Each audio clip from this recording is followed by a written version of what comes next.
கர்த்தருக்கு ஸ்தோத்திரம். இந்த மாலை வேளையிலுமே உங்களை வேத ஆய்விலே சந்திப்பதில் எனக்கு மிகுந்த மகிழ்ச்சி. கர்த்தர் உங்களை தொடர்ந்து பராமரித்து வருகிறார் என்று நான் விசுவாசிக்கிறேன். சீக்கிரத்திலே நம்ம எல்லாரும் சந்திக்க முடியும் என்பதையும் நான் நம்புகிறேன். கர்த்தர் நிச்சயமாக விடுதலை கொடுக்கிறவராக இருக்கிறார். அவர் ஒரு நல்ல வேக்சினை கண்டுபிடிப்பதற்கும் நல்ல ட்ரீட்மெண்ட் கிடைப்பதற்கும் கர்த்தர் உதவி செய்வாராக. பல செய்திகளை கேட்டுக்கொண்டு வருகிறோம். இஸ்ரேல்லையும் இட்டலியிலையும் அவங்க வேக்சின் கண்டுபிடிச்சிட்டதா சொல்கிறாங்க. ஆனால் அது ட்ரையலெல்லாம் பண்ணி வர்றது கொஞ்சம் நாட்கள் ஆகும். அதற்குள்ளாக இந்த வைரஸ் மாறுவதற்கும் வாய்ப்பு இருக்குது. அதனால் நாம் ஜெபித்து கொள்ள வேண்டும். கர்த்தர் தாமே பெரிய விடுதலையை மீட்பை நமக்கு அனுப்புவாராக. நம்ம இன்றைக்கு தொடர்ந்து மார்க் 8வது சுவிசேஷத்தை நம்ம 9வது சுவிசேஷத்தை நம்ம தியானித்து கொண்டிருக்கிறோம். போன வாரம் ஒரு சம்பவத்தை நம்ம பார்த்தோம்.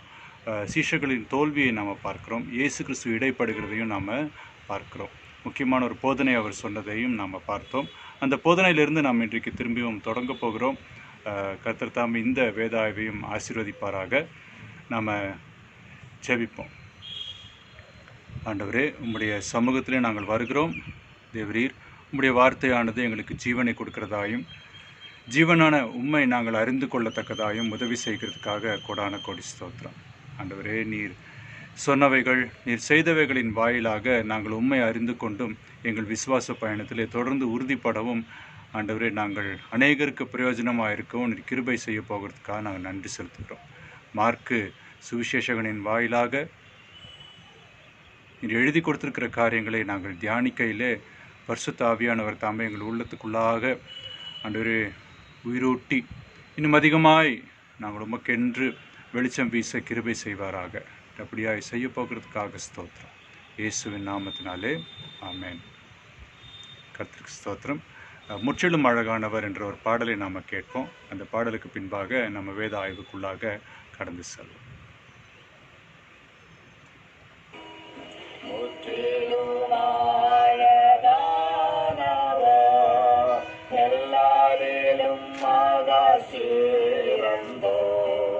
தேவாதி தேவனானவர் நேச கல்வாரி நாயகா, கல்வாரி நாயகா, என்னுள்ளமாய் கொண்டீ என்னை மீட்க மாறித்தீ கல்வாரி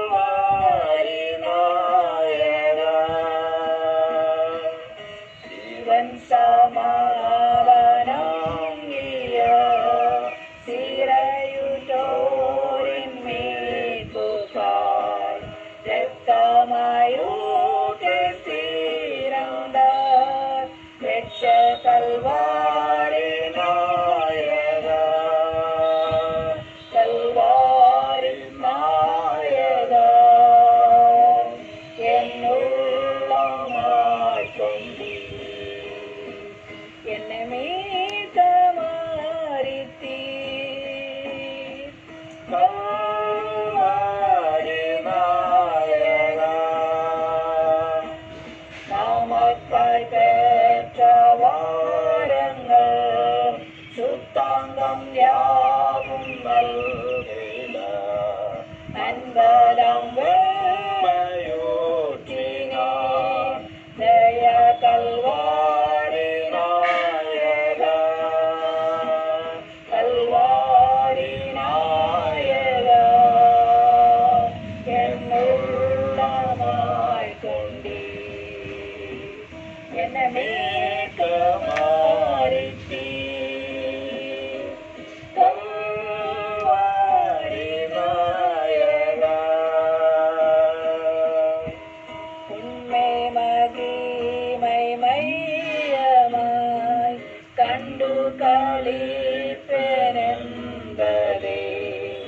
இவ்வுலகில் நாருளல் ஒப்பற்ற கல்வாரி நாயகா,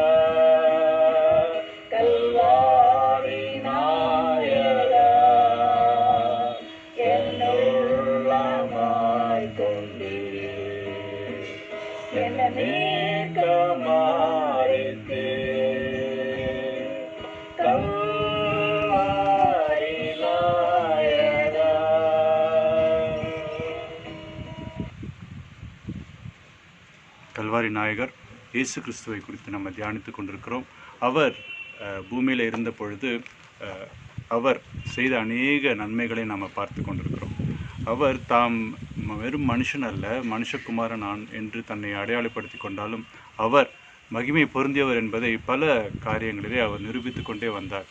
முக்கியமாக போன வாரம் மறுரூப மலையில் அவர் எப்படியாய் பழைய ஏற்பாட்டு தீர்க்கதரிசிகளாம் மோசேயோடும் எலியாவோடும் அவர் தென்பட்டதை நாம் பார்க்கிறோம். அது சீஷர்கள் கண்டதையும் நாம் பார்க்கிறோம். அந்த மறுரூப மலையிலிருந்து அவர்கள் இறங்கி வரும்பொழுது ஒரு பிரச்சனையை அவர்கள் சந்திக்கிறார்கள்.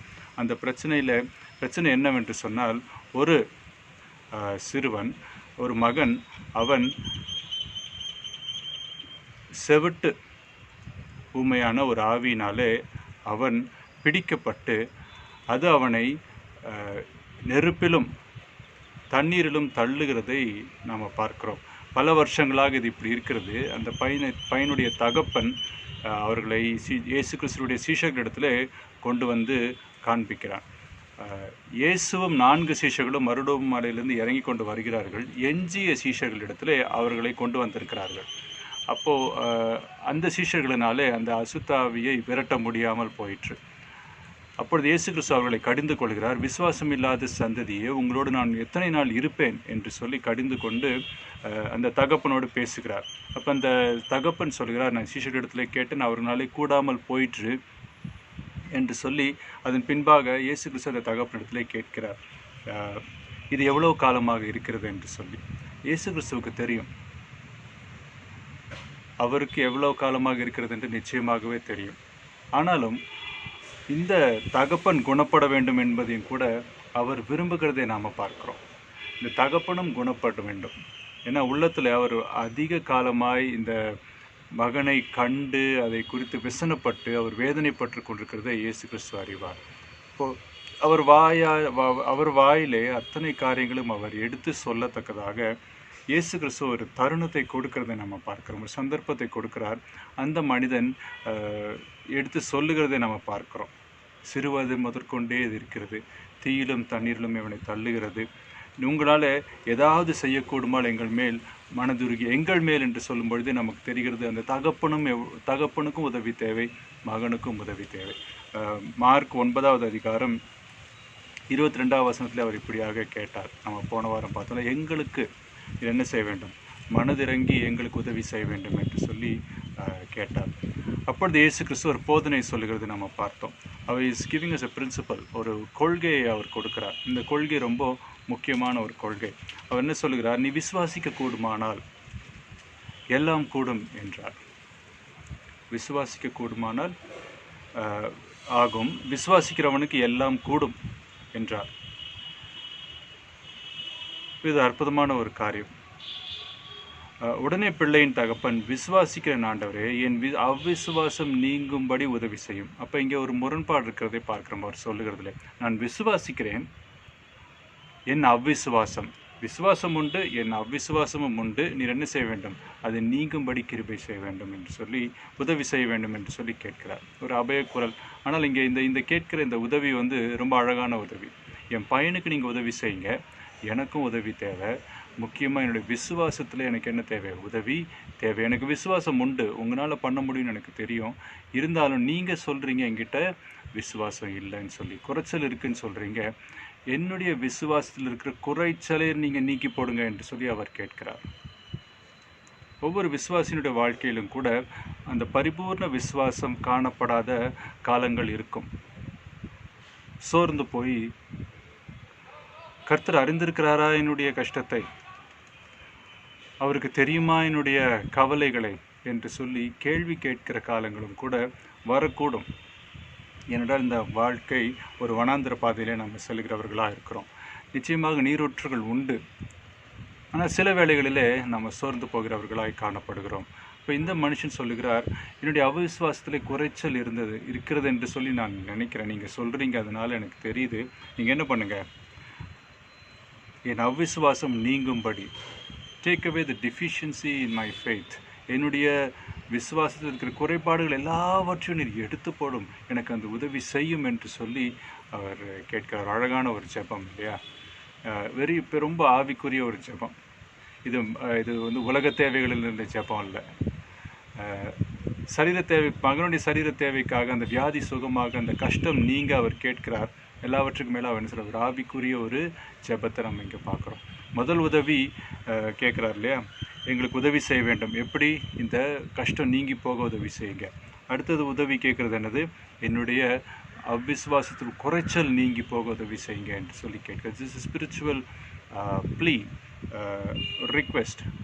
அவர் வந்து ஆவிக்குரிய காரியங்களுக்காக அவர் கெஞ்சுகிறதை நம்ம பார்க்கிறோம். கண்ணீரோடு சத்தமிட்டு சொன்னார் என்று சொல்லி நம்ம பார்க்கிறோம். சரி, இன்றைக்கு மார்க் 9:25 நம்ம பார்க்கும் பொழுது, அப்பொழுது ஜனங்கள் கூட்டமாய் ஓடி வருகிறது. இப்போ இயேசு கிறிஸ்துவை தேடி ஜனங்கள் கூட்டமாய் ஓடி வந்து கொண்டே இருந்தார்கள். It is time of popularity. இதுக்கப்புறம் கொஞ்சம் கொஞ்சமாக குறைய போகுது. he was still popular. ஜனங்களுக்கு அவரை பார்க்க வேண்டும், அவர் என்ன சொல்லுகிறார் என்பதை கேட்க வேண்டும், அவர் செய்கிற காரியங்களை பார்க்க வேண்டும் என்று சொல்லி ரொம்ப ஆவல் இருந்தது. அதனால் அவரை தேடி ஓடி ஓடி வந்து கொண்டே இருந்தார்கள். அப்போ அவர் எங்கே இருக்கிறார், அங்கே இருக்கிறாரா, இங்கே இருக்கிறாரா என்று சொல்லி தேடிக்கொண்டே இருந்தார்கள். அவர் மலைக்கு மேலே ஏறி போயிட்டார், திரும்பி வந்துட்டுருக்கிறாருன்னு தெரிஞ்சு போச்சு. அப்போ தான் வந்திருக்கிறாருன்னு தெரிஞ்ச உடனே என்ன ஆயிடுச்சு, திரளான ஜனங்கள் ஓடி வருகிறார்கள். அப்போ அவர் ஓடி வருகிறதை பார்க்கிறார் இயேசு கிறிஸ்து. கண்டு உடனே என்ன செய்கிறார், அவர்கள் இங்கே வந்து சேருவதற்கு முன்னேயே அவர் அந்த அற்புதத்தை செய்து முடிக்க விரும்புகிறார். இந்த இடத்துல நம்ம திரும்ப பார்க்குறோம், அவர் தன்னை புகழை சேர்த்து கொள்வதற்காக அவர் வரவில்லை. இந்த இடத்துல ஒரு தேவை இருக்குது, இந்த தேவையை நான் பூர்த்தி செய்ய போகிறேன், இதை எல்லாரும் பார்க்கணுன்ற அவசியம் இல்லை. இப்போ அவர் என்ன செய்கிறார், இயேசு வருகிறதை இயேசு காண்கிறார் என்று சொல்லி இங்கே எழுதும்போது அவர் சீக்கிரமாகவே அந்த வேலையை செஞ்சு முடிக்க முயற்சி செய்கிறது போல நமக்கு தோன்றுகிறது இல்லையா. மார்க் அப்படியாக தான் எழுதுகிறார். இயேசு கண்டு அந்த அசுத்தாவியை நோக்கி, ஊமையும் செவிடுமான ஆவியே, இவனை விட்டு புறப்பட்டு போ, இனி இவனுக்குள் போகாதே என்று உனக்கு கட்டளையிடுகிறேன் என்று அதை அதட்டினார். அப்போ அந்த அசுத்தாவியை நோக்கி என்று சொல்லி இருக்குது. அப்படின்னா அவர் அந்த மகனை மாத்திரம் பார்க்கல, அவனுக்குள்ளாக இருந்த அசுத்தாவியை காணக்கூடிய திறன் இயேசு கிறிஸ்துவுக்கு இருந்தது. அவர் காணக்கூடாதபடிக்கு மறைவான பொருள் ஒன்றுமே இல்லை என்று சொல்லி வேதம் சொல்லுகிறது.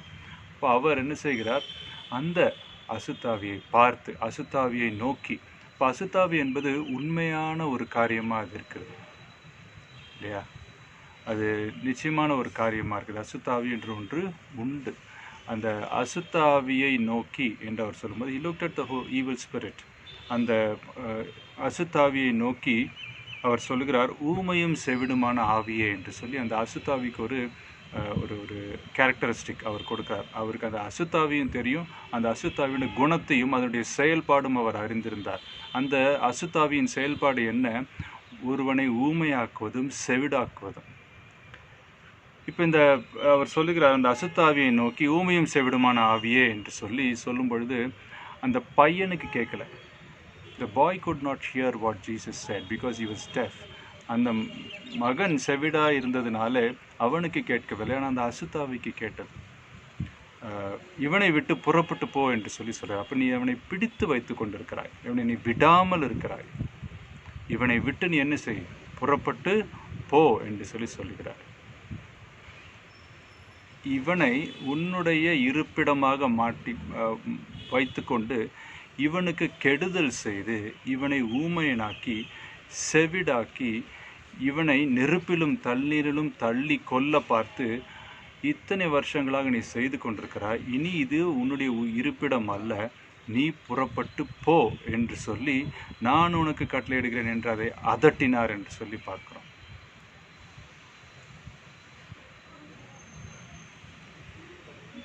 ஐ கமாண்ட் யூ, நான் உனக்கு கட்டளையிடுகிறேன். இப்போ அந்த அசுத்தாவி இவர் தன்னை நான் என்று சொல்லும் பொழுது அந்த அசுத்தாவிக்கு இவரை தெரியும், அசுத்தாவிக்கு இயேசு கிறிஸ்துவை தெரியும். அதனாலே அவர் சொல்லுகையிலே அது அறிந்திருக்கும். அதனால் அவர் சொல்கிறார், யூ நோ ஹூ ஐ ஆம், நான் யார் என்று உனக்கு தெரியும், அதனால் நீ என்ன செய், நான் உனக்கு கட்டளையிடுகிறேன். கட்டளை என்று சொன்னால் நீ அதை கீழ்ப்படிந்தே ஆக வேண்டும். நீ என்ன செய், நீ போ. நான் முன்னே சொல்லியிருக்கேன், தூதர்கள் எல்லாருமே கர்த்தருக்கு பிதாவுக்கு மறுபேச்சு பேசாமல் கீழ்ப்படுகிறவர்கள். அப்படியாக தான் அவங்க படைக்கும் பட்டிருக்கிறாங்க. இந்த அசுத்தாவியும் அந்த தூதர்களிலே ஒரு சிறிய பகுதி என்று சொல்லி கூட நம்ம பார்த்துருக்குறோம். அந்த தூதனுடைய அந்த அந்த அந்த குணத்தை நீ நான் சொல்கிறத நீ கேட்டு தான் ஆகணும், நீ புறப்பட்டு போ என்று சொல்லி அவர் சொல்லுகிறதை நம்ம பார்க்க நான் உனக்கு கட்டளை இடுகிறேன். That's what you are made for, to obey me. So now leave.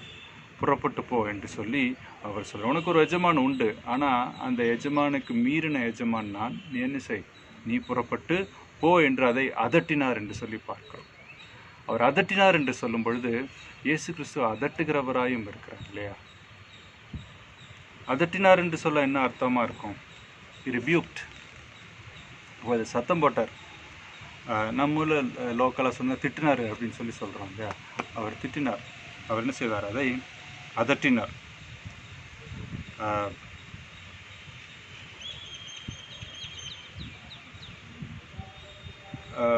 he gave an order to the evil spirit என்று சொல்லி தான் வேறொரு ஆங்கில மொழிபெயர்ப்பில் கூறப்பட்டது. he gave an order, நான் உனக்கு கட்டளை இடுகிறேன் என்று அதை அதட்டினார் என்று சொல்லி தமிழில் எழுதப்பட்டிருக்கிறது. அப்பொழுது சத்தமிட்டு அவனை மிகவும் அலைக்கழித்து புறப்பட்டு போயிற்று என்று சொல்லி நம்ம பார்க்கிறோம். புறப்பட்டு போயிடுச்சு. it had to obey and it obeyed. அசுத்தாவிகள் இயேசு கிறிஸ்துவுக்கு கீழ்ப்படிந்தே ஆக வேண்டும். ஆனால் என்ன செய்தது? அதுக்கு என்ன இல்லை, மனசு இல்லை. அவனை விட்டு போவதற்கு அதற்கு மனசு இல்லை. அதனால தான் சீஷர்கள் அதை துரத்த முயற்சி செய்திருந்தாலும் அவர்களாலே கூடாமல் போயிற்று. ஏனென்றால் இந்த ஈவில் ஸ்பிரிட் அவர் அந்த மகனை விட்டு வெளியே போக மறுத்தது. இங்கே அப்பொழுது அது சத்தம் விட்டு அவனை மிகவும் அலைக்கழித்து புறப்பட்டு போயிட்டுன்னு சொல்லும்போது, அவனை அலைக்கழித்துன்னு சொன்னால் ரென்டிம் சோர் அப்படின்னு சொல்லி ஆங்கிலத்தில் ஒரு இடத்துல அது அவனை கிழித்து அவனை கஷ்டப்படுத்தி என்று சொல்லி இருக்குது. இன்னொரு மொழிபெயர்ப்பில் தி ஈவில் ஸ்பிரிட் ஸ்க்ரீம்டு, அது என்ன பண்ணுது? அலறி அந்த மகனை shook the child violently, அவனை கடுமையாக அசைத்து வெளியே வந்தது. இட் கேம் அவுட் என்று சொல்லி இருக்குது. அப்போ அவனை என்ன செய்யுது? அவனை மிகவும் அலைக்கழித்து புறப்பட்டு போகிறது. அப்போ ஒரு மனுஷனை புறப்பட்டு போகும்பொழுது இவ்வளவு அலைக்கழித்தது என்று சொன்னால், அது உள்ளே தங்கி இருக்கும் பொழுது, எந்த ஒரு தடையும் இல்லாமல் தங்கி இருக்கும் பொழுது அது அவனுடைய வாழ்க்கை என்ன செய்திருக்கும்? ரொம்ப நரகமான ஒரு வாழ்க்கையாக இது வைத்திருக்க முடியும். அப்போ அவர் என்ன சொல்கிறது? அவனை மிகவும் அலைக்கழித்து புறப்பட்டு போயிற்று என்று சொல்லி நம்ம பார்க்கிறோம். அவன் செத்து போனான் என்று அநேகர் சொல்லத்தக்கதாக செத்தவன் போல கடந்தான். It left him weak. அவனை மிகவும் அவனை ரொம்ப அலைக்கழித்து அவனை ஒரு மயக்க நிலைக்கு தள்ளியிருந்திருக்கலாம். அவன் கோமால் இருந்தது போல், அவங்க செத்து போயிட்டது போல் எல்லோரும் நினச்சாங்க. அவனை அப்படி தள்ளி இருந்தது. செத்தவன் போல கிடந்தான். இயேசு அவன் கையை பிடித்து அவனை தூக்கினார். அசுத்தாவியோடு பேசினார், அந்த அசுத்தாவியை அதட்டினார். ஆனாலும் அவன் கையை பிடித்து தூக்கினார். அசுத்தாவியை துரத்தினவர் அவர் என்ன செய்கிறார்? அவனை கையை பிடித்து தூக்குகிறார். அவர் மனிதர்களோடு செயல்படுகிற விதமும் அசுத்தாவிகளோடு செயல்படுகிற விதமும் வித்தியாசமாக இருக்கிறத நம்ம பார்க்குறோம் இல்லையா? அவர் தீமையை அவர் வெறுக்கிறார். ஆனாலும் அந்த தீய ஸ்பிரிட்டினாலே பாதிக்கப்பட்ட அந்த மகனை அவர் அதிகமாய் நேசித்தார். அந்த மகனுடைய தகப்பனையும் அதிகமாய் அவர் நேசித்தார். இங்கே நம்ம என்ன பார்க்குறோம்? அவன் கையை பிடித்து அவனை தூக்கினார். உடனே அவன் எழுந்திருந்தான். இப்போ இனி அவன் செவிடன் இல்லை, இனி அவன் ஊமைன் இல்லை. அவன் இனிமேல் தீயினாலும் அவன் தண்ணீரினாலும் அவனுக்கு ஆபத்து இல்லை. அவனுக்கு ஒரு புது வாழ்வு கிடைத்திருக்கிறது. அப்போ அவன் செத்து போய் பிழைத்தது போன்ற ஒரு உணர்வு அங்கே வருகிறது. இப்போ இந்த தகப்பனுடைய விசுவாசத்தினாலே இயேசு கிறிஸ்து பெரிய காரியங்களை செய்தார். அவ்விசுவாசம் பெரிய காரியங்களுக்கு தடையாக அது இருக்கிறது. சரி, ஒன்று நினைவிலே வைத்துக்கொள்ள வேண்டும். இப்போ இங்கே இந்த இந்த இந்த காரியம் பார்த்தோம்னா 23ஆம் வசனத்தில் விசுவாசிக்கிறவனுக்கு எல்லாம் கூடும் என்கிறார். அப்போ விசுவாசம் சர்வ வல்லமை உள்ளது என்பது போன்ற ஒரு தோற்றம் நமக்கு இங்கே வருகிறது இல்லையா?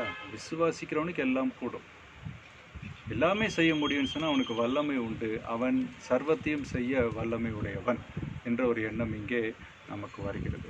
ஆனால் விசுவாசம் என்று சொல்லும் பொழுது it is not only the faith that heals or faith that makes it happen. It is God who you put your faith on.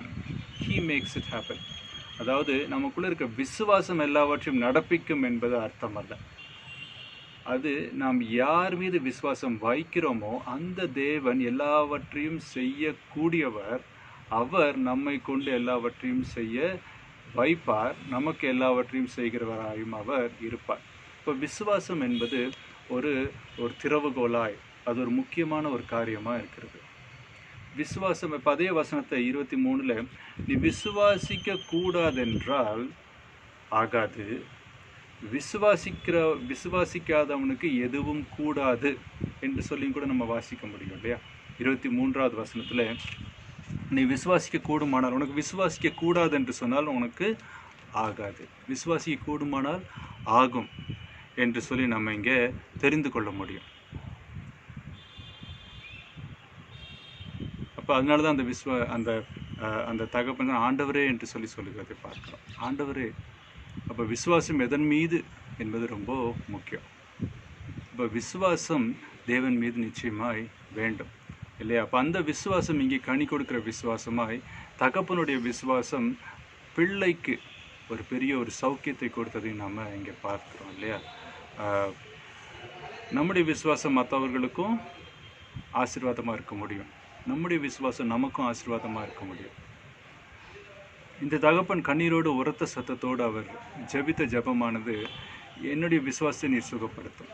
I know the need that I have is for my son. எனக்கு தேவை என்னுடைய மகனுடைய சுகமாக்கு தான் என்னுடைய தேவை. ஆனால் இயேசு கிறிஸ்து இன்னொரு தேவையை அவர் சுட்டி காட்டினார். உனக்கு விசுவாச குறைச்சல் இருக்கிறது என்று சொல்லியும் சுட்டி காட்டினார். அதாவது நீ தேவனை நீ விசுவாசிக்க வேண்டும். அப்போ இங்கே அவர் என்ன சொன்னார்? அப்போ 2 காரியங்கள் அங்கே நடந்திருக்கு. இயேசு கிறிஸ்து அவருடைய அவ்விசுவாசம் நீங்கும்படி உதவி செய்தார். அவனுடைய அந்த மகன் மீது இருந்த அசுத்தாவி நீங்கவும் செய்தார். அங்கே பெரிய ஒரு சந்தோஷம் அங்கே வந்தது இல்லையா? வாழ்க்கை மாறிற்று. இங்கே வாழ்க்கையை மாற்றி போடுகிற விசுவாசம், மற்றவருடைய வாழ்க்கையும் நம்முடைய விசுவாசம் மாற்றி போட முடியும்.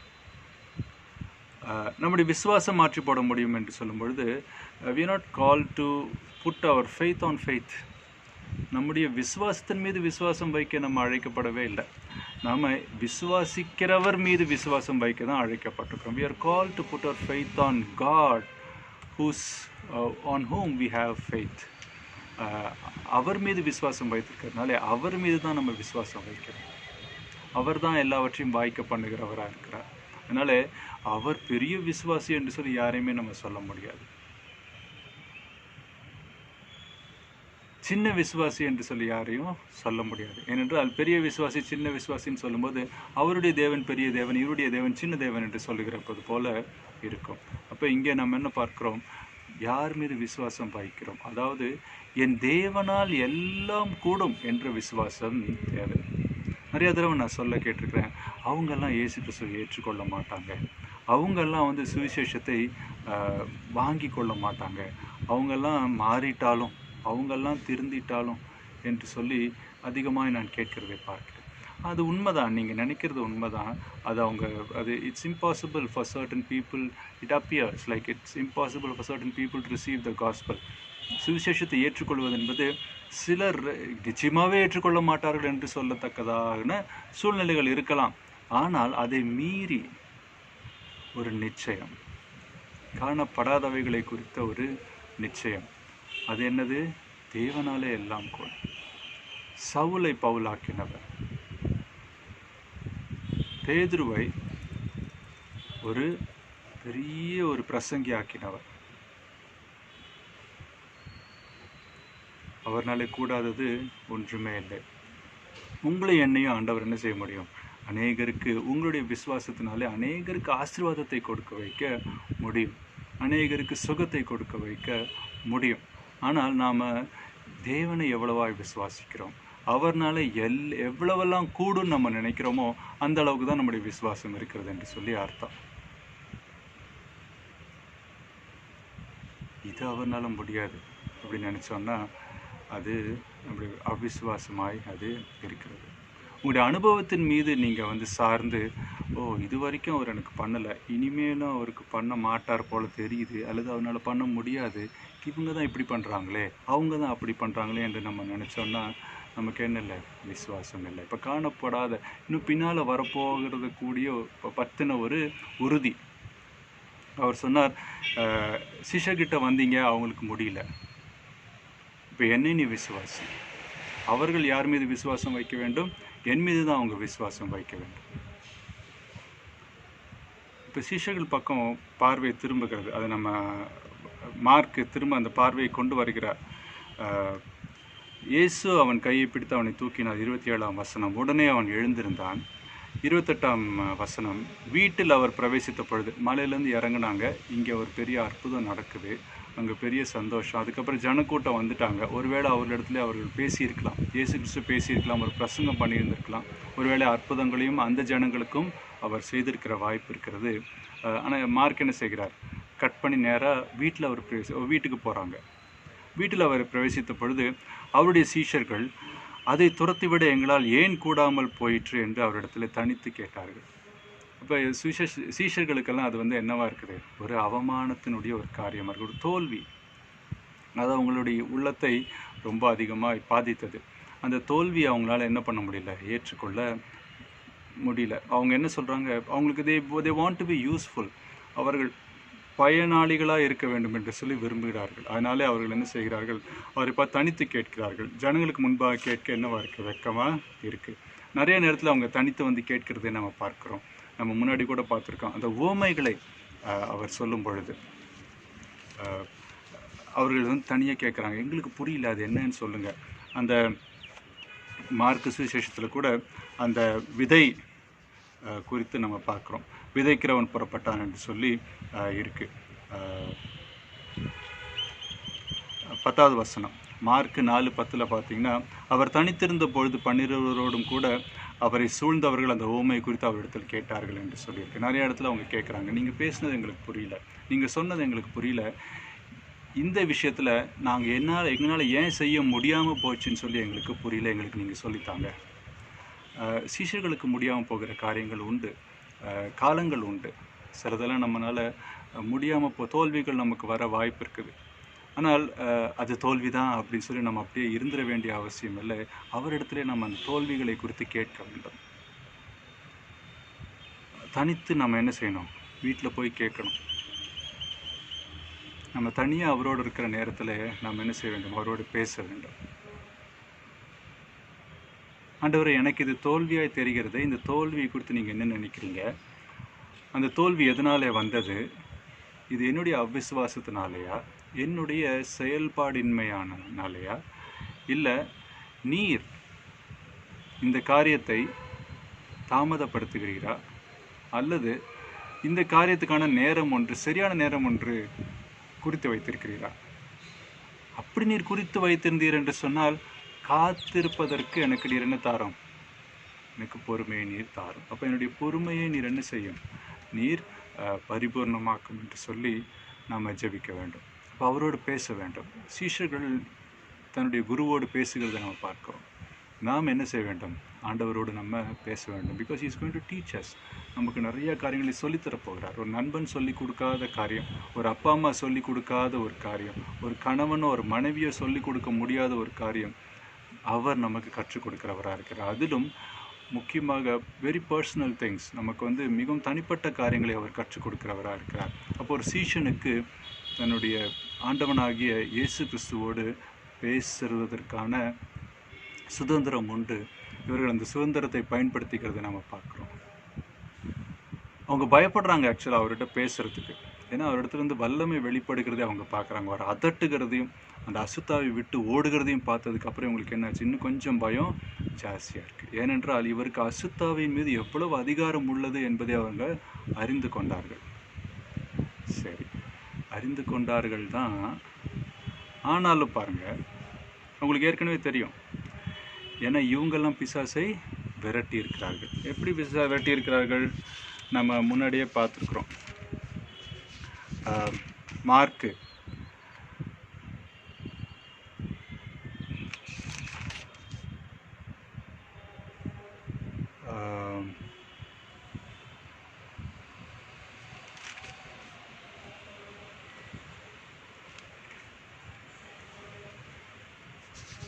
மார்க்கு சுவிசேஷம் அவர் ஏற்கனவே அவர்களுக்கு அதிகாரம் கொடுத்து அவர்களை அனுப்பியிருந்தார்.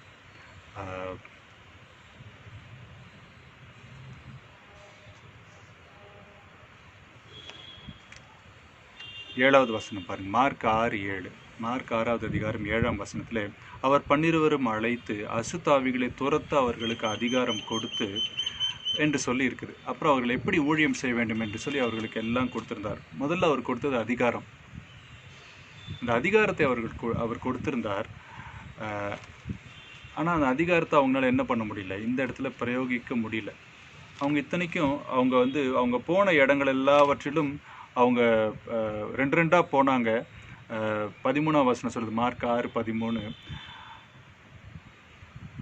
அவர்கள் புறப்பட்டு போய் மனம் திரும்புகள் என்று பிரசங்கித்து அநேகம் பிசாசுகளை துரத்தி அநேகம் நோயாளிகளை எண்ணெய் பூசி சுஸ்தமாக்கினார்கள் என்று சொல்லி இருக்குது. அப்போ அவர்கள் என்ன பண்ணாங்க, எங்கெல்லாம் போனாங்களோ அங்கெல்லாம் பெரிய காரியங்கள் நடந்தது. அதே 6வது அதிகாரம் 30ஆம் வசனம் பார்த்தீங்கன்னா, அவங்க போயிட்டு பிசாசுகளை துரத்திட்டு திருப்பி வராங்க. 30வது வசனம், அப்பொழுது அப்போஸ்தலர் இயேசுவின் இடத்தில், அந்த 12 பேர் அப்போஸ்தலர் இயேசுவின் இடத்தில் கூடி வந்து தாங்கள் செய்தவைகளை உபதேசித்தவைகள் யாவையும் அவருக்கு அறிவித்தார்கள் என்று சொல்லி. they were very excited because it was very successful. It was a successful mission. அவங்க போன இடங்களெல்லாம் அற்புதம் நடந்தது. போன இடங்களெல்லாம் இவங்க பிரசங்கிச்சாங்க. நிறைய பேர் அதை கேட்டாங்க. அப்போ அவங்களுக்கு அது பெரிய ஒரு சந்தோஷமாக இருந்தது. ஆனால் இங்கே அந்த அதிகாரத்தை அவர்கள் பிரயோகப்படுத்த முடியவில்லை. அப்போ அவங்க அதிகாரம் டெம்பரரியாக தான் ஆண்டவர் கொடுத்துருந்தாரா? கொஞ்ச நாளுக்கு அப்புறம் நீங்கள் போய் ரிட்டர்ன் வந்தீங்களா, அதோட முடிஞ்சு போச்சு என்று சொல்லி அர்த்தமா? இல்லை, அதிகாரம் கொடுத்திருந்தார். ஆனாலும் அவர்களுக்கு பெரிய காரியங்களை, இன்னும் பெரிய காரியங்களை அவர் வைத்திருந்தார். அதனால் அவர் சொல்லுகிறார், அப்போ கேட்டாங்க அவங்கக்கிட்ட போய், அவங்களோட கூடாமல் போயிற்று, எங்களால் ஏன் கூடாமல் போயிட்டு why did we fail, why could we not do what you did, நீர் செய்ததை எங்களால் ஏன் செய்ய முடியாமல் போச்சு, இத்தனைக்கும் நீர் அதிகாரம் கொடுத்திருந்தீர், எங்களால் ஏன் அந்த அதிகாரத்தை பிரயோகப்படுத்த முடியவில்லை என்று சொல்லி அவங்க கேட்குறாங்க. இது எப்படி இருக்குன்னா, ஒரு ஃபோனில் நீங்கள் யாருக்காவது சார்ஜ் போட்டு விட்றீங்க, ரீசார்ஜ் போட்டு விட்றீங்க. அப்போ அவங்களுக்கு என்ன இருக்குது, எல்லா ப்ரிவிலேஜஸ், அவங்க கால் பண்ண முடியும், அவங்க டேட்டா யூஸ் பண்ண முடியும், எல்லாம் இருக்குது. அவங்க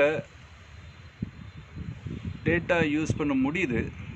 ஆனால் என்றைக்கோ ஒரு நாள் அது அது யூஸ் பண்ண முடியல அவங்களால. உடனே அவங்க எங்கிட்ட ஏன் என்னால் பண்ண முடியல, நீங்கள் தான் போட்டிங்களே, எங்களுக்கு ரீசார்ஜ் பண்ணிங்களே, ஏன் எனக்கு வரவே மாட்டேங்குது அப்படின்னு சொல்லி கேட்குற மாதிரி தான் இங்கே கேட்குறாங்க அவங்க. அப்போ அவர் என்ன சொல்லுகிறார், அவரிடத்துல தனித்து கேட்டார்கள் என்று சொல்லி நம்ம பார்க்குறோம். So we should also always have this personal conversation with God.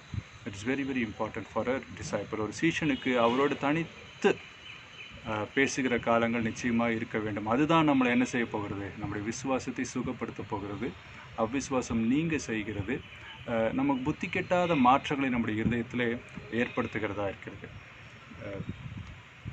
அதற்கு அவர், அப்போ நம்ம அங்கே பதில் சொல்கிறத நம்ம பார்க்குறோம். அதற்கு அவர், இவ்வகை பிசாசு ஜபத்தினாலும் உபவாசத்தினாலுமே என்று மற்ற எவ்விதத்தினாலும் புறப்பட்டு போகாது என்றார். இப்போ அவர் சொல்லுகிறார், இந்த இவ்வகை பிசாசு என்று சொல்லி சொல்லுகிறார். அப்படின்னா அவர் என்ன சொல்லுகிறார்னா, சில பிசாசுகள் லேசில் நீங்கி போகிறதா இருக்கிறது, சில பிசாசுகள் பிடிவாதமாக இருக்கிறதா இருக்கிறது. அப்போ உங்களிடத்திலே இந்த வகை பிசாசை துரத்துவதற்கான விசுவாசம் உங்களிடத்திலே இல்லாமல் போயிற்று. அப்போ இந்த இவ்வகை பிசாசை துரத்துவதற்கு உங்களுக்கு அதிகமான விசுவாசம் தேவையாக இருந்தது. அந்த விசுவாசம் உங்களிடத்துல இல்லாமல் போயிற்று. அப்போ உங்களுக்கு அதிகாரத்தின் மீது நீங்கள் விசுவாசம் வச்சிங்க. உங்களுக்கு கொடுக்கப்பட்ட அதிகாரம், எனக்கு தான் அதிகாரம் இருக்குதே, இது இப்போ போகணுமே, ஏன் போகலை அப்படின்னு தான் நீங்கள் யோசிச்சிங்க. ஆனால் அதிகாரத்தை கொடுத்த தேவன் மீது நீங்கள் என்ன செய்யலை? நீங்கள் விசுவாசம் வைக்க துவங்கவில்லை. ஏனென்றால் இயேசு கிறிஸ்து இன்னும் மரிக்கலை. பரிசுத்த ஆவியானவர் வரும்பொழுது அவர்களுக்கு என்ன வரப்போகிறது? அந்த விசுவாசம் வரப்போகிறது. இப்பொழுது அவர்களுக்கு வெறும் நம்பிக்கை தான் இருக்குது. கண்களிலே காண்கிறதுனாலே ஒரு நம்பிக்கை அவங்களுக்கு இருக்குது, அவ்வளோதான். காணாதவைகளை குறித்த நிச்சயம் அவர்களுக்கு கிடையாது. இயேசு கிறிஸ்து துரத்துறதை பார்த்துருக்குறாங்க, அவங்களுக்கு அதிகாரம் அவர் கொடுத்தார், இவங்களும் துரத்துனாங்க. அப்போ இவங்களுடைய அனுபவத்தின் மீதும் தங்களுக்கு இயேசு கிறிஸ்து கொடுத்த அதிகாரத்தின் மீது அவங்களுக்கு நம்பிக்கை இருந்ததே தவிர இயேசு கிறிஸ்துவின் மீது, அதாவது ஆண்டவர் மீது, உலகத்தை படைத்தவர் மீது அவங்களுக்கு என்ன இருக்கலை? நம்பிக்கை இருக்கலை. அவர் சொல்லுகிறார், இந்த வகை பிசாசுகள் சில என்னவா இருக்குது? மிகவும் பிடிவாதமானவைகளாய் இருக்குது. அப்போ அதை துரத்துவதற்கு, அதை எதிர்கொள்வதற்கு, அதை அதட்டி வெளியேற்றுவதற்கு உங்களுக்கு என்ன தேவை? அதிகமான விசுவாசம் தேவை. நீங்கள் இவ்வகை பிசாசு ஜபத்தினாலும் உபவாசத்தினாலும் என்று சொல்லி இங்கே அவர் சொல்லுகிறார். அப்போது தேவனோடு தனித்திருக்கிற நேரத்தில் நாம் ஜெபிக்கிற பொழுது நமக்கு என்ன ஆகிறது? விசுவாசம் கூடுகிறதாயும் அது இருக்கிறது. இப்போ இங்கே ஒரு சில பிரதிகளிலே உபவாசம் என்பது இல்லை. ஒரு சில பிரதிகளிலே இவ்வகை பிசாசு ஜபத்தினாலே அன்றி மற்ற விதத்தினாலும் புறப்பட்டு போகாது என்று சொல்லி எழுதப்பட்டிருக்கிறது. ஒரு சில கையெழுத்து பிரதிகள் இருக்கிறதுக்குள்ளே புத்தக சுருள்கள் அவங்க மார்க் எழுதின காலத்தில் அவங்க எழுதி டிஸ்ட்ரிபியூட் பண்ணியிருந்தாங்க. அதில் ஒரு சில பிரதிகளிலே ஜபத்தினாலும் உபவாசத்தினாலும் என்று சொல்லி இருக்குது. ஒரு சில பிரதிகளிலே ஜபத்தினாலும் என்று மாத்திரம்தான் இருக்குது. இப்போ நிறைய மொழிபெயர்ப்புகள், நிறைய வெர்ஷன்ஸ் இருக்கு இல்லையா, அவங்க என்ன பண்ணுறாங்க? அவங்க தேர்ந்தெடுக்கிற சுருளை பொறுத்து அவங்க இங்கே எடுத்துருக்குறாங்க. இப்போ இங்கே ஒரே ஒரு சின்ன ஒரு எக்ஸ்ட்ரா இருக்குது. என்னென்னா ஜபத்தினாலும் உபவாசத்தினாலும் என்று சொல்லி இருக்குது. இதனால் இப்போ மார்க் எழுதும்போது ஜபத்தினாலும் உபவாசத்தினாலும் எழுதினாரா, மற்ற பிரதிகளில் அந்த உபவாசத்தை அவங்க ட்ராப் பண்ணிட்டாங்களா, தெரியாமல் விட்டுட்டாங்களா, இல்லாட்டி அவர் வெறும் ஜபத்தினாலும் மாத்திரம்தான் எழுதினார், ஒருவேளை பின்னால் அவர் ஞாபகம் வேற ஒரு பிரதி எடுக்கும்போது அவரே உபவாசத்தினாலே அப்படின்னு சொல்லி ஆட் பண்ணாரா, இல்லாட்டி பின்னால் ஆதி சபையில் அவர்கள் பிரதி எடுக்கிறவர்கள் அவர்களுக்கு ஜபம் அப்படின்னு சொன்னாலே அவங்க மனசில் உபவாசம் என்று சொல்லி வந்ததுனாலே அவர்கள் ஜபத்தினாலும் உபவாசத்தினாலும் இட் வாஸ் சினானிமஸ். எப்பொழுதுமே ஜபம் என்று சொன்னாலே உபவாசம் என்று தானே அர்த்தம்ன்ற அவங்க நினச்சதுனால அவங்க அதை ஆட் பண்ணாங்களா என்று சொல்லி நமக்கு தெரியாது. ஆனாலும் தேவன் நம்முடைய கருத்தில் இதை கொண்டு வந்து சேர்த்திருக்கிறார். உண்மையிலேயே ஜபமும் உபவாசமும் ஒன்றாய் சேர்க்கிறதாய் தான் இருக்குது. அப்போ ஜபம்னு நம்ம நிறையா தடவை பார்த்துருக்கோம். தேவனோடு தொடர்பு கொள்கிறது, அவரோடு பேசுகிறது, அவரிடத்துல நம்முடைய விண்ணப்பங்களை சொல்லுவது, அவர் செய்த நன்மைகளுக்காக நம்ம நன்றி செலுத்துவது, முக்கியமாக நம்முடைய பாவங்களை நம்ம அறிக்கையிடுவதிலும் கூட அந்த ஜபத்திலே உண்டு. அதை நம்ம தொடர்ந்து தியானித்து கொண்டே தான் வருகிறோம் இல்லையா? அந்த ஜபத்தோடு சேர்த்து உபவாசமும் நம்ம செய்ய முடியும். உபவாசம் என்று சொன்னால் என்ன? ஃபாஸ்டிங் என்று சொல்லும்பொழுது மார்க் முதல் அதிகாரத்திலே அவர் என்ன சொல்லுகிறார்? இயேசு கிறிஸ்து உபவாசித்தார் என்று சொல்லி இங்கே இருக்கிறது. அப்போ உபவாசம் இட்ஸ் லெஜிட்டிமேட்.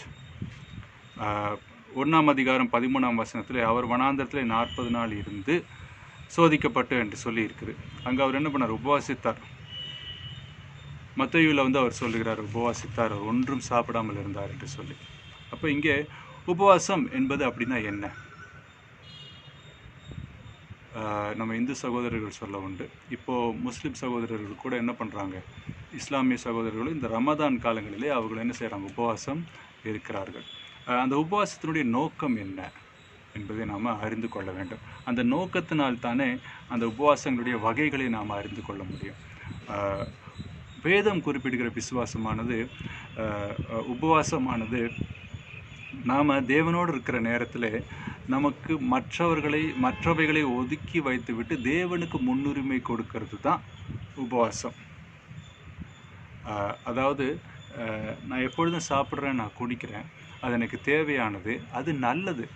சாப்பிட்றதும் குடிக்கிறதும் நல்லது, அது தீமையான ஒரு காரியம் அல்ல. ஆனால் இந்த நல்லதை காட்டிலும் தேவனோடு இருப்பதை நான் என்ன செய்ய போகிறேன், இன்னும் அதிகமான நல்லதாக இருக்கிறதுனால இதற்கு நான் என்ன செய்ய போகிறேன், 2வது உரிமை தான் கொடுக்க போகிறேன். நான் தேவனோடு பேசி தேவனோடு இடைப்பட்டு அவரோடு இன்னும் அதிகமாய் நான் உறவாடினி அதுக்கு பின்பாக தான் நான் என்ன செய்ய போகிறேன், இந்த சாப்பிட போகிறேன். அப்போ நான் தேவனுக்கு முன்னுரிமை கொடுக்கறது தான் இந்த உபவாசம்.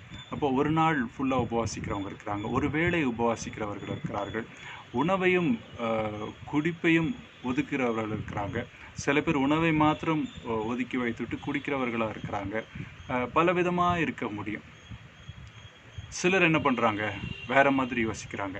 எனக்கு சாப்பாட்டை காட்டிலும் எனக்கு இந்த விஷயந்தான் ரொம்ப முக்கியமாக படுது, எனக்கு டிவி பார்த்து தான் ஆகணும், இல்லை எனக்கு மொபைல் ஃபோனை நான் இப்படி பார்த்து தான் ஆகணும், இப்படி நான் உபயோகப்படுத்தி தான் ஆகணுன்ற ஒரு கட்டாயத்தில் இருக்கிறேன். அப்போ என்னுடைய வாழ்க்கையில் முன்னுரிமை சாப்பாட்டை காட்டிலும் இதுதான் அதிகமாக இருக்குது அப்படின்னு சொல்கிறவங்க என்ன செய்கிறாங்க, அதை ஒதுக்கவும் கூட தயாராக இருக்கிறார்கள். அதாவது உபவாசம் என்று சொல்லும்போது மற்றவர்களை காட்டிலும் தேவனுக்கு நான் முன்னுரிமை கொடுப்பது, அதுதான் உபவாசம். எதற்காக உபவாசம்? தேவனோடு இன்னும் நெருங்கி வருவதற்கான உபவாசம் தான். தேவனை இன்னும் அதிகமாக அறிந்து கொள்வது உபவாசம். அவரோடு நம்ம சஞ்சரித்திருந்து நம்ம விசுவாசத்தை அதிகப்படுத்தி கொள்வது தான் உபவாசம். ஆவியிலே நான் ஜெபிக்க, மாம்சத்திலே நான் ஜெபிக்காமல் ஆவியிலே நான் ஜெபிக்கத்தக்கதாக. அப்போ பரிசுத்தாவியானவர் என்னை மேற்கொண்டு அவர் எனக்காக ஜெபிக்கத்தக்கதாக, ஆவியிலே நான் ஜெபிக்கத்தக்கதாக நான் என்ன செய்கிறேன், என்னை கொஞ்சம் என்னுடைய முன்னுரிமைகள் எல்லாம் தள்ளி வைப்பது என்பது தான் உபவாசமாக இருக்கிறது. இந்த உபவாசம் நமக்கு என்றைக்குமே பெருமை சேர்க்கிறதாக அல்ல, அல்லது உபவாசம் என்பது தேவனிடத்தில் ஏதாவது அடம் பிடித்து பெற்றுக்கொள்ளுகிறது அல்ல. நான் உபவாசம் இருக்கிறதுனாலே ஆண்டவர் எனக்கு ஏதாவது கொடுத்து விடுவார் என்பதற்காக இந்த உபவாசம் நமக்கு கற்றுக் கொடுக்கப்படவில்லை. அந்த சீஷர்களும் அது வரைக்கும் அவங்க என்ன பண்ணல, உபவாசிக்கவில்லை. நிறைய பேர் இயேசு கிறிஸ்துவிடத்தில் கேட்குறாங்க, உங்கள் சீஷர்கள் உபவாசிக்காமல் இருக்கிறாங்களே அப்படின்னு சொல்லும்போது அவர் என்ன சொல்கிறார், மணவாளன் கூட இருக்கும் பொழுது மணவாளனுடைய நண்பர்கள் உபவாசிக்க போகிறது இல்லை. But there will be a time that they will fast. அவங்க ஒரு நாள் என்ன பண்ணுவாங்க, பின்னால் அவங்க உபவாசிக்கத்தான் போகிறாங்க. எதுக்கு உபவாசிப்பாங்க? தேவனோடு உறவாடுவதற்காக உபவாசிப்பாங்க. இப்பொழுது அவங்க என்ன பண்ணுறாங்க, தேவனோடு தான் உறவாடி கொண்டு இருக்கிறார்கள். அதனால் அவங்க உபவாசிக்க வேண்டிய அவசியம் இல்லை, கண்கூடாய் கண்டு கொண்டு இருக்கிறார்கள். அதனால் அவங்க உபவாசிக்க வேண்டிய அவசியம் இல்லை. இப்போ இங்கே ஜெபமும் உபவாசம் ரெண்டும் சேர்ந்து வர்றதை நான் பார்க்கணும். உபவாசித்தா நம்ம என்ன பண்ணுறதில்ல, சாப்பிட்றதில்ல அப்படின்னு சொல்லிட்டு நம்ம என்ன பண்ணுறதில்ல, நம்ம வாக்கிங் போகிறோமா? உபவாசம் இருந்து வாக்கிங் போகிறோமா? இல்லை, உபவாசம் இருக்கிறது எதுக்காக? ப்ரேயிங்காக, நம்ம ஜெபிப்பதற்காக தான் நம்ம உபவாசம். இப்போ வேறு எந்த ஒரு நோக்கத்துக்காகவும் உபவாசம் இருக்கிறது இல்லை. அந்த ஜெபத்தில் தேவனுக்கு மாத்திரம் முன்னுரிமை கொடுக்க வேண்டும் என்பது தான் அங்கே காரியம். அப்போ ஆதி அப்போஸ்தலர் சபைகளில் அவங்க அதிகமாக உபவாசித்தார்கள், அவர்கள் ஜெபித்தார்கள். இப்போது 1 கொரிந்தியர் 9:27 எடுங்க. நான் முன்ன சொன்னது போல் இந்த கிராஸ் ரெஃபரன்ஸ்லேருந்து நான் பார்க்குறேன். இந்த இணை வசன வேதாகமத்தில் இங்கே கொடுக்கப்பட்டிருக்கிறதுலேருந்து நான் பார்க்குறேன். 1 கொரிந்தியர் 9:27 வாசிக்கலாம். எபேசியர் 6:18 நம்ம வாசிக்கலாம். 1 கொரிந்தியர் 9:27. அப்போஸ்தலர் நடபடிகளுக்கும் நம்ம நிறைய இடத்துல பார்க்க முடியும். அவர்கள் உபவாசித்தார்கள், அவர்கள் ஜெபித்தார்கள் என்று சொல்லி இருக்குது. அவங்க அதிகமாக உபவாசித்து ஜெபிக்கிற ஒரு ஜனக்கூட்டமாக அவர்கள் காணப்பட்டார்கள். 1 கொரிந்தியர் 9வது அதிகாரம் 27வது வசனம் நான் வாசிக்கிறேன். மற்றவர்களுக்கு பிரசங்கம் பண்ணுகிற நான் தானே ஆகாதவனாய் போகாதபடிக்கு என் சரீரத்தை ஒடுக்கி கீழ்ப்படுத்துகிறேன் என்று சொல்லி பவுல் சொல்கிறார். அவரும் சொல்கிறார், பலவீனருக்கு பலவீனை ஆதாயப்படுத்தி கொள்ளும்படி 22ஆம் வசனத்தில் பலவீனனை போல் ஆனேன், எப்படியாகிலும் சிலர் ரட்சிக்கும்படிக்கு நான் எல்லாருக்கும் எல்லாமானேன். என்னுடைய நோக்கம் என்ன? அநேகருக்கு ரட்சிப்பை கொண்டு வருவது தான், சுவிசேஷத்தை கொண்டு வருவது தான். அதனால நான் என்ன செய்கிறேன், மற்றவர்களுக்கு பிரசங்கம் பண்ணுகிற நான் தானே என்ன செய்ய மாட்டேன், ஆகாதவனாய் போகாதபடிக்கு. I want to practice what I preach. அதனால் என்ன செய்யணும், சரீரத்தை ஒடுக்கி கீழ்ப்படுத்துகிறேன். நான் I don't want to be extravagant. நான் ரொம்ப கிறிஸ்துவின் பிரமாணத்துக்குள்ளானவனாக நான் இருக்க போகிறேன். அப்போ அவர் சொல்லுகிறார், நான் 19வது வசனத்தில் பார்த்தீங்கன்னா அவர் சொல்லுகிறார், நான் ஒருவனுக்கும் அடிமைப்படாதவனாக இருந்தும் நான் அதிக ஜனங்களை ஆதாயப்படுத்தி கொள்ளும்படிக்கு என்னைத்தானே எல்லாருக்கும் அடிமையாக்கினேன் என்று சொல்கிறார். இப்படியாக பலவிதமாய் தன்னை ஒடுக்கிக் கொள்கிறதை அவர் பார்க்கிறார். என்னுடைய சுதந்திரம் எனக்கு இருக்குது, ஆனால் அந்த சுதந்திரத்தை நான் என்ன செய்ய போகிறேன்? நான் கொள்ளையாடின பொருளாக நான் உபயோகப்படுத்த போகிறதில்லை. சுவிசேஷத்துக்காக நான் என்ன செய்ய போகிறேன்? அதை நான் ஒதுக்கி வைக்க போகிறேன். நான் இப்படியெல்லாம் இருக்க முடியும், ஆனால் அப்படியெல்லாம் இல்லாமல் இந்த ஜனங்களுக்காக இவங்க சுவிசேஷத்தை ஏற்றுக்கொள்ள வேண்டும் என்பதற்காக நான் இதற்கு முன்னுரிமை கொடுக்காமல் நான் இப்படியாக மாறுகிறேன் என்று சொல்லுகிறார். அப்போ சரீரத்தை ஒடுக்குகிறவர்களாக நான் இருக்கேன், நான் கீழ்ப்படுத்துகிறேன் என்று சொல்லுகிறார். அப்போ உபவாசத்தில் நம்ம என்ன செய்கிறோம்? சரீரத்தை கொஞ்சம் கீழ்ப்படுத்துகிறோம். சரீரத்துக்கு தேவை தான், அது நல்லது தான். இருந்தாலும் நம்ம என்ன செய்கிறோம்? என்னுடைய உணவை காட்டிலும், என்னுடைய புசிப்பை காட்டிலும், என்னுடைய குடிப்பை காட்டிலும் தேவனாலே எனக்கு போஷாக்கு கொடுக்க முடியும். நான் சாப்பிட்டா எனக்குள்ளே என்ன இருக்கிறதில்ல, இன்னும் சஞ்சலம் இருக்கத்தான் செய்யுது. ஆனால் அந்த சஞ்சலத்தை நீக்கிட்டு நான் சாப்பிடும்போது இந்த உணவு எனக்கு போஷாக்காய் மாறுகிறது.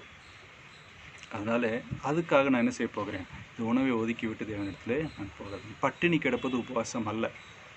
சில பேருக்கு சாப்பிட்றதுக்கே பிடிக்காது, அதனால் அவங்க சாப்பிடவே மாட்டாங்க. சாப்பிடாமல் இருக்கிறதுனால அவங்க என்ன பண்ணிக்கிறாங்க? அது உபவாசம்னு சொல்லிக்கிறாங்க. அதை சொல்லவும் செய்கிறாங்க. நான் இன்றைக்கி ஃபாஸ்டிங்க, நான் இது சாப்பிட மாட்டேங்க, அது சாப்பிட மாட்டேங்க அப்படின்னு சொல்லி. இது it's between you and God. அப்போ அவர் சொல்ல தேவனோட அந்த பர்சனல் தொடர்பு இருக்கும் பொழுது எவ்வகை பிசாசானாலும் என்ன ஆகும்? அது விட்டு நீங்கி போகும். சரி, இப்போ ஒரு கேள்வி இருக்கலாம், விசுவாசிக்கு பிசாசு பிடிக்க முடியுமா என்ற ஒரு கேள்வி இருக்கலாம். அவ்விசுவாசிக்கு நிச்சயமாக பிசாசு பிடிக்க முடியும். அதாவது அவர்கள் உலகத்தில் இருக்கிறாங்க, அவர்கள் உலகத்தினுடைய கொள்கைகளிலே செயல்படுகிறார்கள். இயேசு கிறிஸ்துவை விசுவாசியாதவர்கள், அவரை சொந்த இரட்சகராக ஏற்றுக்கொள்ளாதவர்கள், உலகத்தின் கொள்கைகளிலே பலவிதமான கொள்கைகளிலே அவர்கள் என்ன பண்ணுறாங்க? செயல்படுறாங்க.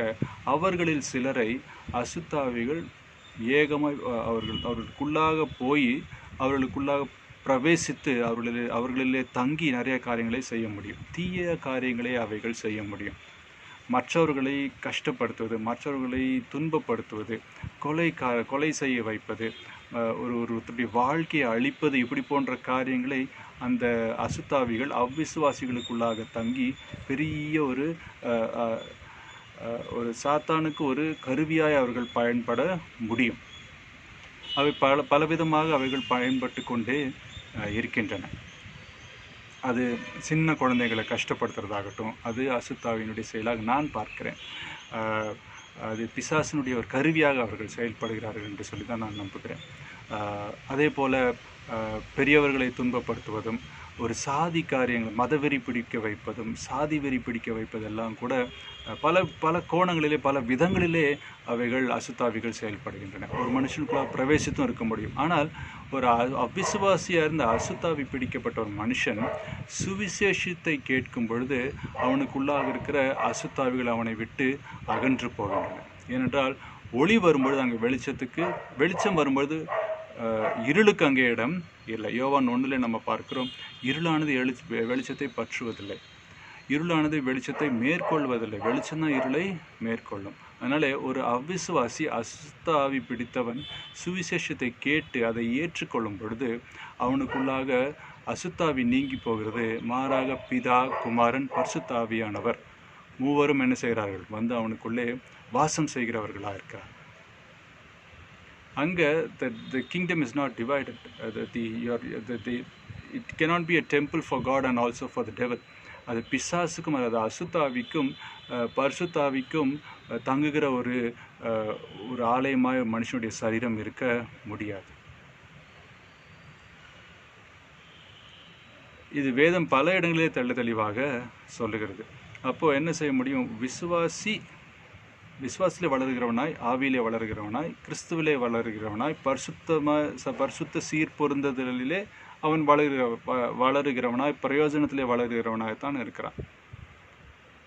அப்போ ஒரு விசுவாசிக்கிட்ட போய் உங்களுக்கு ஒரு பிசாசு இருக்குது பிரதர், உங்களுக்குள்ள ஒரு பிசாசு இருக்குது சிஸ்டர்னு சொல்லி அவளை பயமுறுத்த வேண்டிய அவசியம் இல்லை. யாராவது நம்ம இடத்துல வந்து சொன்னாலும் கூட நம்ம ஏற்றுக்கொள்ள வேண்டிய அவசியம் இல்லை. அதற்காக நான் பரிபூர்ணமாயிட்டேன்னு நான் சொல்லி மார்த்தாட்டி கொள்ள முடியாது. நான் என்ன செய்ய வேண்டும்? எனக்குள்ளாக இருக்கிற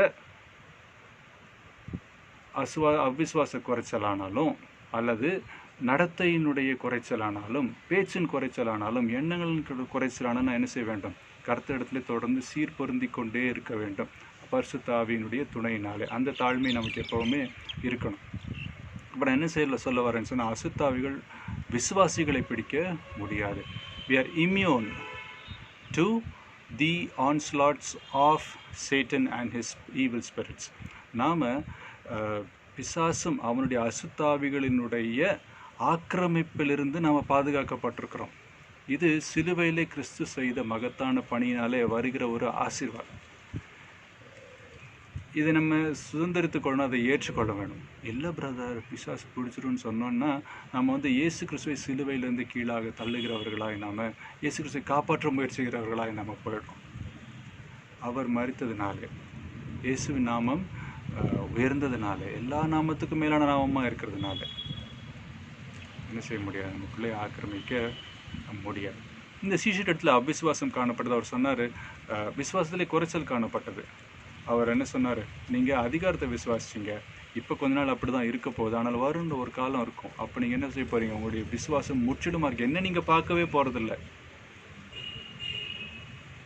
ஆனால் நீங்கள் என்ன செய்வீங்க, செயல்படுவீர்கள். இதே பேதுரு நம்ம அப்போஸ்தலர்களை நம்ம பார்க்குறோம். அவர் எங்களிடத்துல பொண்ணும் இல்லை வெள்ளியும் இல்லை, இயேசு கிறிஸ்துவின் நாமத்தினால நீ எழுந்து நட என்று சொல்லி ஒரு ஒரு ஊனமான ஒரு மனுஷனை அவர்கள் தூக்கி விடுகிறதை நாம் பார்க்குறோம்.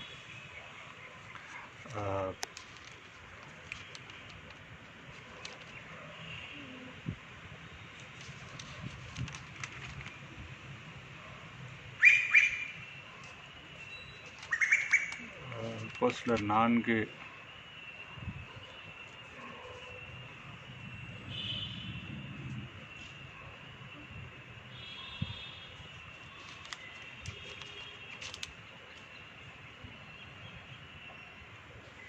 இங்கே நம்ம பார்க்குறோம். எப்படி நீங்கள் சுகமாக்கினீர்கள் என்று சொல்லி அவங்க கேட்குறாங்க. பிணியாளியாக இருந்த இந்த மனுஷனுக்கு செய்யப்பட்ட உபகாரத்தை குறித்து எதனாலே இவன் ஆரோக்கியமானான் என்று நீங்கள் எங்களிடத்தில் விசாரித்து கேட்டால் என்று சொல்லி அப்போ அவர்கள் சுகமாக்கினதுனாலே அவர்கள் என்ன செய்கிறாங்க, விசாரிக்கிறாங்க. 3வது அதிகாரத்தில் நம்ம பார்க்க முடியும். பேதுருவும் யோவானும், இந்த மறுரூபத்து மலையிலே இயேசு கிறிஸ்துவை கண்ட பேதுருவும் யோவானும் தேவாலயத்துக்கு போனாங்க, வர்ஷிப் பண்ணுறதுக்காக போகிறாங்க. போகும்பொழுது பிச்சை கேட்கும்படி அலங்கார வாசலிலே இருந்த ஒரு மனுஷனை அவர்கள் பார்க்கிறார்கள். அவன் பிச்சை கேட்டான். இவர்கள் என்ன சொன்னாங்க, பேதுரும் யோவானும் அவனை உற்று பார்த்து என்று சொல்லியிருக்கு. ஒரு மாடல் இருக்குது இல்லையா, அவர் அந்த மகனை நோக்கி என்று சொல்லி நம்ம பார்த்தோம்ல. அவர் அந்த உற்று பார்த்து இங்கே என்ன பார்க்குறோம், அவர் எப்போவுமே பலவீனமானவரை தேவன் பார்க்கிறவராக இருந்தனால இவங்களும் பார்த்தாங்க. உற்று பார்த்து எங்களை நோக்கிப்பார் என்று சொல்லி சொன்னாங்க. ஏன்னா அந்த மனுஷன் எல்லாத்தையும் பார்த்து பிச்சை கேட்டுட்டு இருந்தான். அவர் அவர்களிடத்தில் ஏதாயிலும் கிடைக்கும் என்று எண்ணி அவர்களை நோக்கி பார்த்தான். அப்பொழுது பேதுரு, வெள்ளியும் பொன்னும் என்னிடத்தில் இல்லை, என்னிடத்தில் உள்ளதை உனக்கு நான் தருகிறேன், நசரேயனாகிய இயேசு கிறிஸ்துவின் நாமத்தினாலே நீ எழுந்து நட என்று சொல்லி வலது கையினால் அவனை பிடித்து தூக்கிவிட்டான். உடனே அவனுடைய கால்களும் கரடுகளும் பலன் கொண்டது. அவன் குதித்தெழுந்து நின்று நடந்தான். நடந்து குதித்து தேவனை துதித்து கொண்டு அவர்களுடனே கூட ஆலயத்தில் பிரவேசித்தான் என்று சொல்லியிருக்குது. அப்போ இங்கே யோவானும் பேதுரும் எதிலே செயல்படுகிறார்கள், விசுவாசத்தினாலே, இயேசு கிறிஸ்துவின் நாமத்தினாலே செயல்படுகிறார்கள். இன்றைக்கு நாம் பிரயோகப்படுத்தத்தக்கதாக இயேசு கிறிஸ்துவனுடைய நாமம் நமக்கு இருக்குது. அந்த இயேசு கிறிஸ்துவின் நாமத்தினாலே, இயேசுவின் மீது நாம் வைக்கிற விசுவாசம் தான் நம்ம என்ன செய்ய போகிறது, எல்லாவற்றையும் செய்யக்கூடியவர்களாய் நம்மை மாற்றுகிறது. இதை நம்ம என்ன செய்கிறோம், இதே ஜெபத்தை குறித்து நம்ம பார்க்கும்போது எபேசியர் 6:18 நாம் தொடர்ந்து பார்க்க முடியும். எபேசியர் 6:18 ஆவினாலே நீங்கள் எப்போ என்ன செய்யுங்க, ஜெபம் பண்ணுங்க என்று சொல்லி அவர் சொல்லுகிறதையும் நம்ம வாசித்திருக்கிறோம். எல்லா மனுஷருக்காக நீங்கள் என்ன பண்ணுங்கள், நீங்கள் ஜெபம் பண்ணுங்க என்று சொல்லி சொல்லுகிறார். எபேசியர் எழுதின நிருபம் 6வது அதிகாரம் 18வது வசனத்தில் இப்படியாக சொல்லுகிறார். எந்த சமயத்திலும் சகலவிதமான வேண்டுதலோடும் விண்ணப்பத்தோடும் ஆவியினாலே ஜெபம் பண்ணி அதன் பொருட்டு மிகுந்த மன உறுதியோடும் சகல பரிசுத்தவான்களுக்காகவும் பண்ணும் வேண்டுதலோடு விழித்து கொண்டிருங்கள் என்று சொல்லுகிறார். அப்போ இங்கே ஜெபம், அப்போ அவர் சொல்லுகிறார், நீங்கள் ஆவினாலே ஜெபம் பண்ணுறது ரொம்ப முக்கியம். You pray in the spirit. நீங்கள் என்ன பண்ணுங்கள், தேவனோடு அதிகமாக இடைப்படுங்கள். மாம்சீகம் மேலோங்கி வராதபடிக்கு நீங்கள் உபவாசித்தீர்கள் என்று சொன்னால் ஆவியினாலும் நீங்கள் ஜெபம் பண்ண முடியும். அதுக்காக சாப்பிட்டு ஜெபம் பண்ணுறவங்க வசதி இல்லை, சாப்பிடாமல் ஜெபம் பண்ணுறவங்க வசதின்னு சொல்கிறது கிடையாது. அது அவரவரை பொறுத்த ஒரு விஷயம். It's a choice. But then it is good. It is recommended that we fast and pray. நாம் உபவாசித்து ஜெபிப்பது என்பது பரிந்துரைக்கப்படுகிற ஒரு காரியம். இங்கே இயேசு கிறிஸ்து சொல்கிறார் இல்லையா, ஜெபத்தினாலும் உபவாசத்தினாலுமே அன்றி மற்ற எவ்விதத்தினாலும் உங்கள் அதிகாரத்தினால நீங்கள் மிரட்டுறதுனால, இல்லை ஒரு மனுஷனுடைய தலைமுடியை பிடிச்சி ஆட்டுறதுனால, இல்லை வேப்பிலை வச்சு அடிக்கிறதுனாலையோ அந்த பிசாசு போகிறதில்ல. நீங்கள் சத்தம் போடுறதுனால போகிறதில்ல. இது ஜெபத்தினாலும் உபவாசத்தினாலும். இப்போ இயேசு கிறிஸ்து எப்பொழுதுமே ஜெபிக்கிறவராய் காணப்பட்டதுனாலே அவனால் அது சாத்தியமாக இருந்தது. அவர் சொல்லுகிறார், இப்போ மனுஷனுடைய பேட்டர்ன் அவருக்கு நமக்கு காண்பிக்கிறார். நான் மறுரூபமான நீங்களும் மறுரூபமாக முடியும். நான் ஜெபம் பண்ணுறேன், உங்களாலையும் ஜெபம் பண்ண முடியும். நான் இப்படிப்பட்ட காரியங்களை செய்கிறேன், அதனால் நீங்கள் என்னுடைய நாமத்தினாலே நீங்கள் என்ன செய்ய முடியும், நீங்கள் விரட்ட முடியும். இப்போ என்னோடு நீங்கள் இணைந்திருக்கிறதுனால இது சாத்தியமாகிறது என்று சொல்லி அவர்களை உற்சாகப்படுத்துகிறார். இங்கே அவர் சொல்கிறார், நீங்களாம் வேஸ்ட்டு அப்படின்னு சொல்ல அவர் என்ன சொல்கிறார், you can also do it. ஜெபத்தினாலும் உபவாசத்தினாலும் மாத்திரம் போதும், வேறு எதுனாலையும் இல்லை. கல்வினாலேயோ இல்லை உங்களுடைய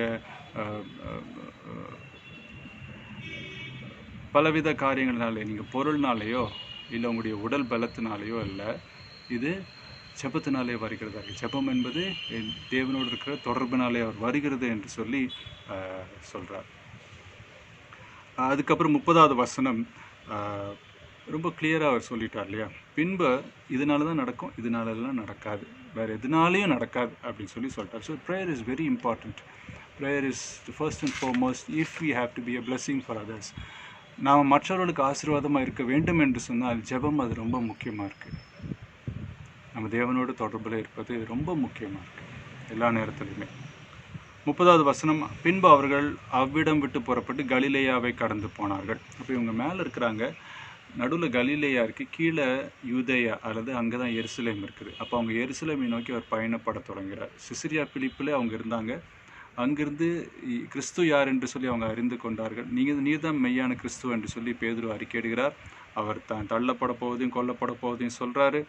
அப்புறம் கீழே இறங்கி மறுரூபம் அளிக்க போகிறாங்க. திரும்பி கீழே இறங்கிட்டு அப்புறம் என்ன பண்ணுறாங்க, கலிலேயா வழியாக கடந்து எருசலேமுக்கு போக அவர்கள் எத்தனிக்கிறார்கள். இது கடைசி 6 மாதம் இயேசு கிறிஸ்துனுடைய வாழ்க்கையில் இருந்திருக்கக்கூடும் என்று சொல்லி நம்பப்படுகிறது. இப்போ இங்கே நம்ம என்ன பண்ண போகிறோம், அதை குறித்து நம்ம வருகிற வாரம் நம்ம பார்க்க போகிறோம். இங்கே கூட 32ஆம் வசனத்தில் அவரிடத்துல கேட்க பயந்தார்கள் என்று சொல்லியிருக்கு. என்ன கேட்க பயந்தார்கள் என்பதை நம்ம என்ன செய்ய போகிறோம், பின்னால் நம்ம பார்க்க போகிறோம். அடுத்த வாரம் நீங்கள் இணைந்திருங்கள். ஆனால் ஒன்று நான் சொல்ல விரும்புகிறேன், இந்த லாக்டவுன் டைமில் இந்த மாதிரி லைவ் வீடியோ எல்லாம் பண்ணுறோம். ஆனால் லாக்டவுன் முடிஞ்சதுக்கப்புறம் லைவ் வீடியோ ஸ்டாப் ஆயிடுச்சுன்னா நீங்கள் என்ன பண்ண போகிறீங்க யோசிக்கணும். பைபிள் ஸ்டடியில் நான் கலந்துக்கிறதா வேண்டாமா அப்படின்னு யோசிக்கணும். ஃப்ரீயாக இருந்தால் நான் கேட்குறேன், ஃப்ரீயாக இல்லாட்டி நான் கேட்க மாட்டேன்னு சொல்லும்போது நம்ம தேவனுக்கு முன்னுரிமை கொடுக்காதவர்களாய் நாம் காணப்படுகிறோம். யோசிங்க. அதுக்காக உங்களை குற்றப்படுத்துவதற்காக நான் சொல்லலை, நீங்கள்லாம் பிஸியானவங்கன்னு எனக்கு தெரியும். இருந்தாலும் கூட தேவனுக்காக நீங்கள் ஒதுக்குற நேரம் உங்களுக்கு வீணாய் போவதே கிடையாது. நம்ம ஜெபம் பண்ணலாமா? ஆண்டவரே, உம்மை ஸ்தோத்தரிக்கிறோம். நீர் அசுத்தாவிகளை விரட்டுகிற வல்லமை உள்ளவராய் இருந்ததினாலே உம்மை போற்றுகிறோம், உம்மை உயர்த்துகிறோம். நீர் பிசாசின் மீது அதிகாரம் உள்ளவராய் காணப்பட்டதினாலே நாங்களும் விசுவாசத்தினாலே இயேசுவின் நாமத்தினாலே பிசாசின் மீது அசுத்தாவிகள் மீது அதிகாரம் உள்ளவர்களாய் நாங்கள் காணப்படுகிறதுனாலே உம்மை போற்றுகிறோம், உம்மை உயர்த்துகிறோம். எங்களுக்குள்ளாக இருளை நீக்கி போட்டு எங்களுக்குள்ளாக இருந்த அசுத்தாவிகளை நீர் போக்கி தேவரீர் எங்களை விசுவாசிகளாக மாற்றி நிறுத்தியிருக்கிற அந்த கிருபைக்காக நாங்கள் நன்றி செலுத்துகிறோம். தேவரே, இன்றைக்கும் கூட அநேக காரியங்களை நீர் சொன்னதையும் நீர் செய்ததையும் நாங்கள் பார்த்தோம்.